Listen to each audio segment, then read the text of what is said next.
तो कैसे आप सभी, उम्मीद कर रहा हूँ कि सब मस्त होंगे और अपनी पढ़ाई कर रहे होंगे।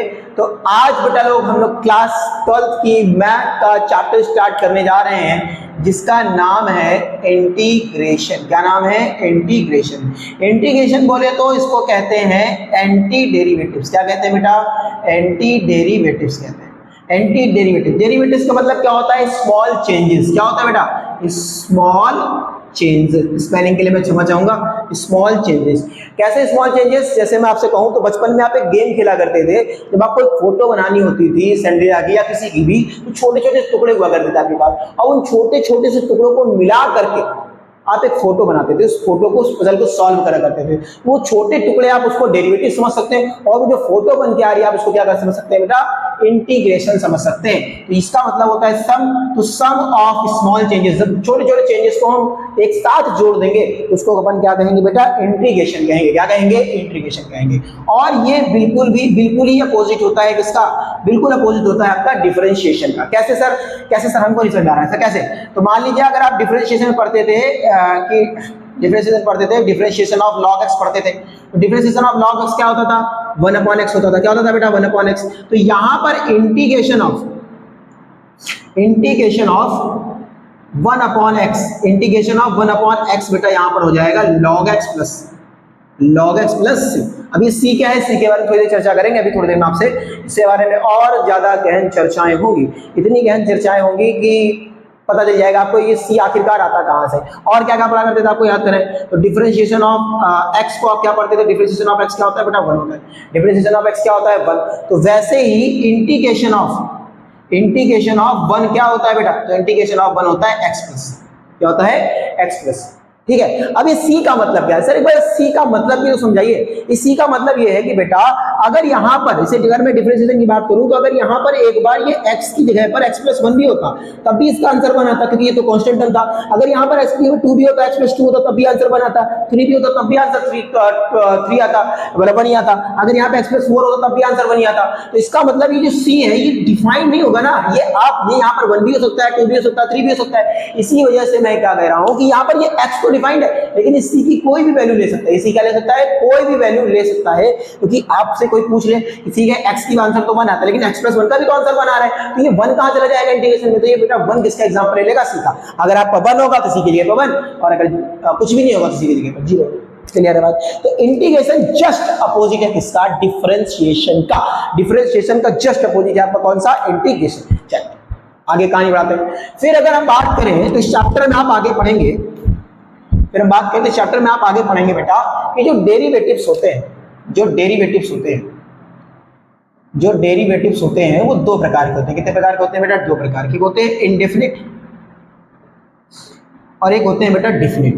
एक होते हैं इंडेफिनिट और एक होते हैं डेफिनिट। इंडेफिनिट का मतलब क्या है? जिनकी कोई भी डिफिनेशन है वो डिफाइन नहीं होगी। मतलब क्या होंगे? वो वेरिएबल के फॉर्म में हो सकते हैं, या जैसे भी मैंने आपको सामने एक एग्जांपल लेकर के दिए, जैसे डिफरेंशिएशन के ऊपर बात करते थे dx प्लस 1, या हम कह लें दी ये x प्लस, यहाँ पर इसको लिख दें ब्रैकेट के अंदर ये x प्लस 2 हो गया, या यहाँ पर x प्लस 3 लिख दें, x प्लस 4 लिख दें। तो यहाँ पर जब हम इसका इंटीग्रेशन करते हैं तो यहाँ पर ये c आता है। अब ये c कोई भी वैल्यू ले सकता है, ये डिफाइन है। ये जो c है ये कोई भी वैल्यू ले सकता है, ये डिफाइन नहीं है। इसलिए यहाँ पर c लिखते हैं हम लोग जब इंटीग्रेशन में करते हैं। इसीलिए इसको हम कैसे पढ़ सकते हैं? ये डिफरेंशिएशन ऑफ x के मतलब डिफरेंशिएशन ऑफ x क्या होता है बेटा? तो आप क्या बताएंगे? डिफरेंशिएशन ऑफ x क्या होता है? 1। तो अगर इंटीग्रेशन ऑफ 1 पूछा जाएगा आपसे कि इंटीग्रेशन ऑफ 1 क्या होता है, तो आप क्या कहेंगे बेटा? x होता है। तो आप x प्लस c कहेंगे। ये c क्यों आ रहा है? बिकॉज ऑफ ये सब क्या है? इनडेफिनिट है। क्या है बच्चा? इनडेफिनिट है। क्या है? इनडेफिनिट है। इनडेफिनिट के होने की वजह से, इनडेफिनिट होने के कारण से यहां पर हम क्या लिखते हैं? c, क्योंकि इसका कोई डिफाइन है। c किसी की भी वैल्यू लेगा, क्या लेगा? कोई वैल्यू लेगा। और यहाँ पर अगर वेरिएबल के फॉर्म में चल रहा है तो आंसर भी आपका वेरिएबल के फॉर्म में रहेगा, जो कि वेरिएबल डिफाइंड होते नहीं है। तो यह बात तरीका से। अगर आपको इनडेफिनिट, देखो इस चैप्टर को दो भाग में पढ़ना है, एक डेफिनिट इंटीग्रल और एक इनडेफिनिट इंटीग्रल के फॉर्म में। अगर आपको इनडेफिनिट समझ में आ गया तो आपको डेफिनिट में प्रॉब्लम इतनी आने वाली नहीं है। डेफिनिट क्या होते हैं बेटा? यहाँ पर जनरली जो आंसर आता है वो रियल नंबर के फॉर्म में आता है। कैसे आता है? रियल नंबर के फॉर्म में। यहाँ पर लिमिट गिवन होंगी आपको। क्या गिवन होंगी? लिमिट गिवन होंगी। लिमिट्स क्या होती हैं? आपको थोड़ी देर बताएंगे क्या लिमिटेशंस क्या है। लिमिट गिवन होगी। ठीक है, लिमिट गिवन होगी। तो आज का हमारा जो टॉपिक रहेगा, आज का, हालांकि ये 7-8 वीडियो में जाने वाला चैप्टर है, तो आज हम लोग जो पढ़ेंगे वो पढ़ेंगे इनडेफिनिट को। क्या पढ़ेंगे बेटा? इनडेफिनिट डेरिवेटिव्स को पढ़ेंगे। आई होप आपको यहां तक समझ में आया होगा। चलिए पढ़ते हैं इनडेफिनिट डेरिवेटिव्स। आइए तो हम पढ़ते हैं इनडेफिनिट डेरिवेटिव्स को। तो आपको कुछ फार्मूले आपके दिमाग, अच्छा इनडेफिनिट डेरिवेटिव्स को सुनिएगा भैया, देखिए हर एक चैप्टर को पढ़ने का और समझने का एक अपना तरीका होता है।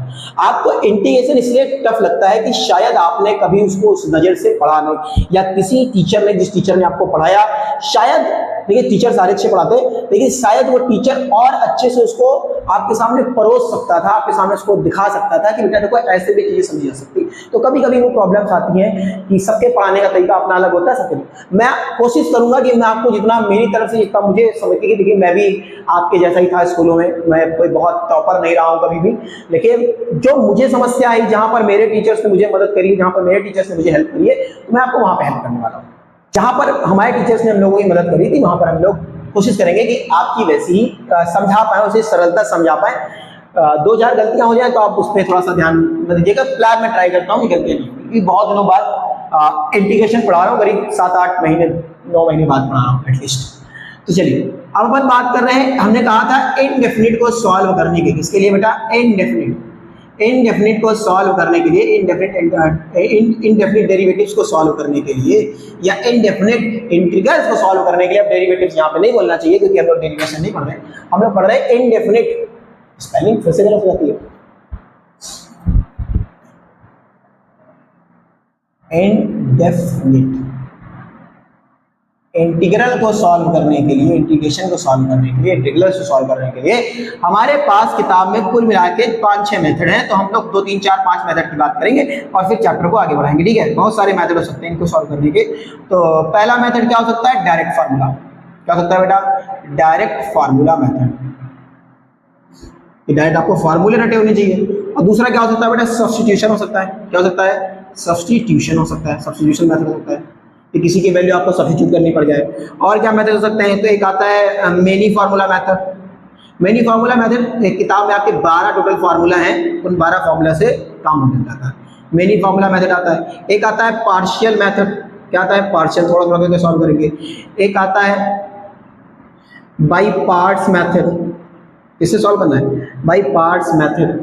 और जो सबसे ज्यादा बच्चों को समस्या करने वाला है वो है trigonometrical identities, trigo identities method. इसमें बच्चों की इसलिए प्रॉब्लम आती है बेटा क्योंकि 9, 10, 11 जब यह आपको 10th में मिला पहली बार ट्रिग्नोमेट्री, 11th में, तो वो जितने भी 10th में और 11th में आपने फॉर्मूले पढ़े ट्रिग्नोमेट्री को, सारे यहाँ पर यूज होने वाले, ट्रिग्नोमेट्रिकल आइडेंटिटीज मेथड।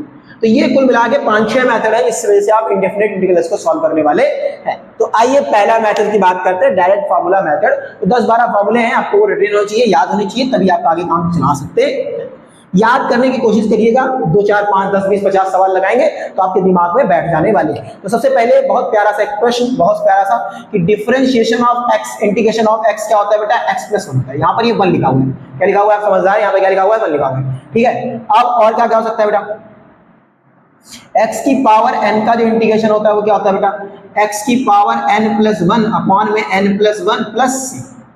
ये हो सकता है। कैसे क्वेश्चन आ सकता है इसमें? ऐसे आ सकता है कि आपसे पूछ लेगा कि मानिए x की पावर यहाँ पे आपको 3 दे दिया, इसका इंटीग्रेशन निकालिए। कैसे निकालेंगे बेटा? x की पावर 3+1 अपॉन में 3+1 और प्लस c, कितना आ जाएगा बेटा? ये ऊपर आ जाएगा x की पावर 4 अपॉन में 4, x की पावर 4 अपॉन में 4। हाँ, एक बात तो, 2 बातों का आपको और ध्यान रखना है, वो ये ध्यान रखना है कि मान लीजिए, कभी सुनिए प्यार से, बहुत मोहब्बत से, बच्चा छोटे, हाँ बड़ी मोहब्बत से ध्यान रखिएगा इस बात को कि अगर मान लीजिए यहाँ पर ये ऐसे आ जाता है, 3x की पावर 7 आ जाता है, तो ये कांस्टेंट का काम करेगा। कांस्टेंट को पहले बाहर करेंगे फिर इसको करेंगे। ठीक है, हम लोग चर्चा करेंगे भी इस बारे में, लेकिन आप समझदार है कि आप कांस्टेंट को पहले बाहर करना पड़ेगा। तो 2 फार्मूले आपके पास हो गए। और कौन कौन से फार्मूले हो सकते हैं? और हाँ, एक फार्मूला ये हो सकता है कि 1/x ऑफ dx। ये क्या हो सकता है बेटा? 1/x ऑफ dx क्या होता है बेटा? log x प्लस c हो सकता है। क्या होता है? log x plus c। ठीक है, और फार्मूले करीब 12 हैं। जैसे यहाँ पर अपन आप लिख सकते हैं कि साइन एक्स का डिफरेंशिएशन क्या हो सकता है, तो आपको बताया जाएगा कि cos x प्लस c होगा। ठीक है, इसे अगर वहां पे डिफरेंशिएशन की बात करें तो साइन एक्स का डिफरेंशिएशन क्या था? cos x था। क्या था? cos x, यहाँ पर माइनस आता है। ठीक है, और क्या कर सकते हैं? बहुत सारे फार्मूले हो सकते हैं आपके पास, जैसे कि फॉर एग्जांपल एक फार्मूला छूट रहा है a की पावर x का, ए की पावर है। ए क्या है यहाँ पर, क्या can anybody can define that a क्या है बेटा, ए है यहाँ पर एक कांस्टेंट वैल्यू। क्या है बेटा, कांस्टेंट वैल्यू। इसको क्या कहते हैं, यहाँ पर लिख लीजिएगा साइड में, ये कांस्टेंट है। ये क्या है, कांस्टेंट, ठीक है। और कांस्टेंट के लिए फॉर्मूला क्या होता है, ए की पावर एक्स, रिप्रेजेंटेशन है, ए की पावर एक्स अपॉन में लॉग एक्स प्लस, ये याद रखिए, ए की power x plus log x upon plus, ठीक है। और कुल मिला के बहुत सारे फॉर्मूले हैं आपके पास। इसे एक फॉर्मूला आपके पास बनता है e की पावर x का डिफरेंशिएशन निकालना। अगर मैं आपसे पूछूं e की पावर x का डिफरेंशिएशन क्या था, तो आप क्या बताएंगे, आपको क्या आंसर आएगा? अगर मैं आपसे ये प्रश्न अगर आपसे होता कि e की पावर x का डिफरेंशिएशन कैसे निकाल सकते थे, तो आप e की पावर x का डिफरेंशिएशन भी निकाल सकते थे, लेकिन यहाँ पर इसका इंटीग्रेशन इसका जस्ट वही होता है, e की पावर x प्लस, क्या होता है, e की पावर x प्लस 6। वहां पर था log e की पावर x, क्या था, log e की पावर x। तो ये कुछ 4-5 फार्मूले आपको मैंने लिख के दिखा दिए। होने को तो बहुत सारे फार्मूले हो सकते हैं, बहुत सारी चीजें अपने बात भी कर सकते हैं, लेकिन कोई तात्पर्य है नहीं इसका, बहुत सारे फॉर्मूले हो सकते हैं। चलिए आइए हम लोग एक दो एनसीईआरटी के प्रश्न पे ध्यान देंगे और उसके बाद कहानी को और आगे बढ़ाएंगे, ठीक है। चलिए, सेक का भी हो सकता है, कॉसेक का भी हो सकता है, कॉट का भी हो सकता है। आप किताब से लिख लीजिएगा, आपके पास किताबें हैं, 2-4-5 फॉर्मूले आप किताबों से लिख सकते हैं। हम जो पढ़ने जा रहे हैं वहाँ पे एनसीईआरटी का एक क्वेश्चन लगाने जा रहे हैं और एनसीईआरटी के क्वेश्चंस पे हम लोग बात करेंगे। आज का जो हमारा टॉपिक रहेगा वो एनसीईआरटी पर रहने वाला है। चलो आइए, तो एनसीईआरटी का एक प्रश्न, अच्छा हाँ, एक फॉर्मूला और बताना लग गया ताकि क्वेश्चन आपका और लग जाए। एक फॉर्मूला एक बता देता ताकि अभी आपके क्वेश्चन में काम आए। आप समझदार हैं कि अगर हमने इंटीग्रेशन ऑफ साइन एक्स, अगर इंटीग्रेशन ऑफ हमने साइन एक्स का इंटीग्रेशन लिखा है बेटा, वो लिखा है माइनस कॉस एक्स प्लस सी, तो समझदार हैं आप। जब वहां पर कॉस एक्स का प्लस का था, माइनस का साइन था, तो यहाँ पर एक इसका हो जाएगा बेटा, ये प्लस का हो जाएगा, इसका हो जाएगा प्लस का साइन एक्स प्लस सी, ठीक है। और वहां पर अगर डिफरेंशिएशन पे बात करते तो वहां पे हम इसको माइनस देते, ठीक है। समझदार हैं आप, बहुत बढ़िया, प्यारा सा। आइए प्रश्न पढ़ते हैं। एनसीईआरटी का पहली एक्सरसाइज का पहला प्रश्न, एनसीईआरटी का पहली एक्सरसाइज का पहला प्रश्न है आपके पास। कोई आ रहा है, कह रहा है, क्वेश्चन क्या कह रहा है बेटा, find the following integral, find the following integral. Following integral find करना है, बहुत सारे इंटीग्रल्स हैं, 2-3 क्वेश्चन आपको आज करा लेंगे। पहला प्रश्न क्या कह रहा है आपकी बुक से, आपकी बुक एनसीईआरटी का है, कह रहा है बेटा कि find the integral of sine 2x dx, sine 2x dx। उससे पहले आप ये समझिएगा, मैंने आपको जो साइन x का इंटीग्रेशन बताया बच्चा, हमने जब बेटा साइन x का जो बेटा डिफरेंशिएशन बताया है, वो क्या बताया बेटा, माइनस का cos x बताया, cos x प्लस। लेकिन यहाँ पर ये x होना चाहिए था, क्या होना चाहिए था बेटा, x। अगर यहाँ पर x के अलावा कुछ और आता है, 3 आता है, 4 आता है, 5 आता है, 7 आता है, तो उसका भी इंटीग्रेशन को अलग से करना पड़ेगा, उसका भी इंटीग्रेशन अलग से करना पड़ेगा। कैसे सर, जैसे अगर यहाँ पर साइन x की जगह पर बाय चांस 5x आ गया, ऐसे इसका करना है, तो आप क्या करेंगे, पहले sin x का तो लिखेंगे, cos x माइनस का cos x लिखेंगे यहाँ पर, तो cos x लिखेंगे, तो x की जगह पर क्या है यहाँ पर, इस बार 5x है और प्लस का लिखेंगे। अब इस 5x का भी करेंगे इंटीग्रेशन, तो 5x क्या आएगा, 5 आएगा। समझदार है आप मेरे ख्याल से। चलिए आइए आगे बढ़ते हैं। तो इसी प्रश्न को अगर आपको इसको निपटाना हो तो कैसे निपटाएंगे, बड़ा प्यारा सा डायरेक्ट मेथड पे क्वेश्चन बहुत अच्छा आसान होते हैं। इसको लिखेंगे माइनस का cos 2x अपॉन और प्लस c, तो ये पहला प्रश्न। दूसरे प्रश्न में बात करेंगे। दूसरा प्रश्न क्या दे रहा है आपको, कह रहा है कि हाँ, आपको कह रहा है बेटा इंटीग्रेशन ऑफ a की पावर x प्लस b की पावर 5 इसका 2 इंटू में dx, ये कह रहा है। हाँ ठीक, वेरी।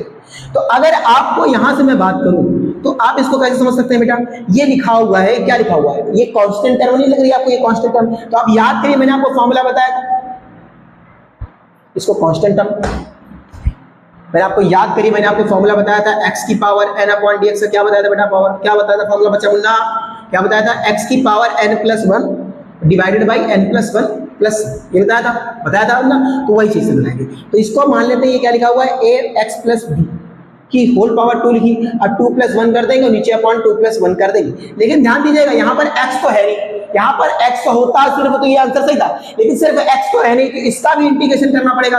अगर इसका इंटीग्रेशन आप करेंगे तो कैसे करेंगे बेटा, ये सिर्फ इंटीग्रेशन है, तो ये देखिए ना, ये सिर्फ एक वेरिएबल है, तो कांस्टेंट हो गया, इसका 0 हो जाएगा, इसका कांस्टेंट, इसका 0, तो ये बचा ax, क्या बचा ax। तो हमने बताया था अगर 1 होता तो क्या होता, 1 होता, तो यहाँ पर ax है, तो क्या होगा आंसर, अरे बोलो भैया ना, क्या होगा आंसर, ए, क्या होगा ए। तो यहाँ पर इसका डिफरेंशिएशन लिखेंगे, कैसे सुनिएगा, फिर से सुनिएगा, क्या करेंगे, पहले इसका इंटीग्रेशन निकालेंगे, इसका इंटीग्रेशन निकालेंगे 2 की पावर n अपॉन में n+1, और इसका डिफरेंशिएशन करेंगे तो क्या आएगा आंसर? ए आएगा। क्या आएगा आंसर? ए आएगा। बहुत बढ़िया, वेरी गुड। तो यहाँ से आंसर पूरा क्या आ रहा है बेटा? ax की पावर b की होल पावर 3 अपॉन में 3a+, समझ पा रहे हैं? समझ पा रहे हैं? बहुत बढ़िया। तो ये दो क्वेश्चन हो गए आपके एनसीईआरटी की। क्वेश्चन नंबर 3 की बात कर लें। पहले पार्ट के क्वेश्चन नंबर 3 की बात करें तो क्वेश्चन नंबर 3 क्या है आपके पास? इंटीग्रेशन करना है 4 की पावर e की पावर 3x+1, और क्या है? हाँ बस इतना ही, इसका डिफरेंशियल इंटीग्रेशन करना है। तो कैसे करेंगे? इंटीग्रेशन का साइन लगा हुआ है, इंटीग्रेशन का साइन लगाएंगे। अब ये 4 कांस्टेंट है तो 4 को बाहर भेज देंगे बेटा, ये 2 पॉलिनोमियल हो गए। 2 पॉलिनोमियल में तो क्या करेंगे? 4 को बाहर भेज देंगे, कांस्टेंट बाहर हो गया तो ये हो जाएगा 3 की पावर x, और वैसे ही सेम तरीके से प्लस का साइन लगाएंगे और इस 1 को भी बाहर भेज देंगे। इस 1 को भी क्या कर लेंगे? बाहर भेज देंगे। अब 4 का इंटीग्रेशन तो कुछ होगा नहीं, e की पावर x का मैंने आपको बताया था क्या होता है? e की पावर x होता है, e की पावर x+c होता है, लेकिन यहाँ पर e की पावर x तो है नहीं मुन्ना, यहाँ पर क्या है मुन्ना? 3 है। तो अगर 3 है तो 3 का भी इंटीग्रेशन हो जाएगा, अपॉन में 3 आ जाएगा। अरे बोलो भैया, अगर e की पावर 5x होगा तो e की पावर 5x, e की पावर 5x+5 आ जाएगा। यहाँ 7 होगा, 7 आएगा, 10 होगा, 10 आएगा। समझ रहा है? ठीक है, तो 4 रहेगा e की पावर 3x और डिवाइडेड बाई 3, और 1 का इंटीग्रेशन क्या होता था? याद करो, 1 का इंटीग्रेशन क्या होता था? अरे भैया भूल गए क्या? 1 का इंटीग्रेशन क्या होता था? x, क्या होता था? x। याद आ रहा है? भूल गए? चलिए, और प्लस के लगा देंगे आपसे, तो ये आंसर है। तो हम इसको ऐसे करके, जैसा भी आप चाहें इसको और आगे फर्दर सॉल्व करके आराम से आप लिख पाएंगे। क्लियर बात? तो आज के इस वीडियो में इतना ही। मिलेंगे नेक्स्ट वीडियो पे और आपको इंटीग्रेशन के बारे में और ज्यादा जानकारी देंगे और ज्यादा प्रयास करेंगे आपके दिमाग में उसको जहन को बैठा पाए, और जितना सरल तरीके से बता सकते हैं उतना सरल तरीके से आपको बताने की कोशिश करी जाए। कोई भी अगर इस वीडियो में अगर मुझसे कोई भी गलती आदि हो गई हो तो प्लीज थोड़ा सा कोऑपरेट करिएगा। बहुत दिनों बाद इंटीग्रेशन शुरू किया है, लेकिन ये मेरे पास ये है कि मैं डायरेक्ट शुरू करता हूँ। मैं किताबें मैं एनसीईआरटी रख करके सामने बैठता हूँ और जो याद रहता है वही पढ़ाता हूँ। शायद 2-4 चीजें इस टॉपिक से मिस हो गई हो स्टार्टिंग होता है, लेकिन मेरे चैप्टर का फ्लो पढ़ाने का तरीका यही होता है कि पहले चैप्टर के बारे में आप जानिए कि मैथ में कोई चैप्टर पढ़ना है तो क्यों पढ़ना है, ये जानना जरूरी होता है। तो हमने आपको बताया इंटीग्रेशन क्यों पढ़ना है। ये छोटी छोटी चीजों को जब आप बड़ा करके इकट्ठा में उनको जोड़ देंगे तो उसको कहेंगे इंटीग्रेशन। ठीक है, तो इंटीग्रेशन 2 प्रकार के होते हैं, डेरिवेटिव्स 2 प्रकार के होते थे, इंडेफिनिट और डेफिनिट। इंडेफिनिट्स क्या होते हैं? वो होते हैं जहां पर हमको वैल्यू फिक्स नहीं आती, इसे सी इसलिए रखा जाता है। डेफिनिट्स में आपको लिमिट गिवन होगी, ज्यादातर उसका जो आंसर आता है वो रियल नंबर में आता है। आई एम यूजिंग जर्नली शब्द, जर्नली उसका आंसर रियल नंबर होता है। कई केसेस में उसका आंसर और भी कुछ होंगे, वो लोग वहां पे चर्चा करेंगे। मिलेंगे आपके नेक्स्ट वीडियो में, तब तक के लिए बने रहे हमारे साथ। And thank you for watching us. Have a nice day, good day, tata, bye bye, see you.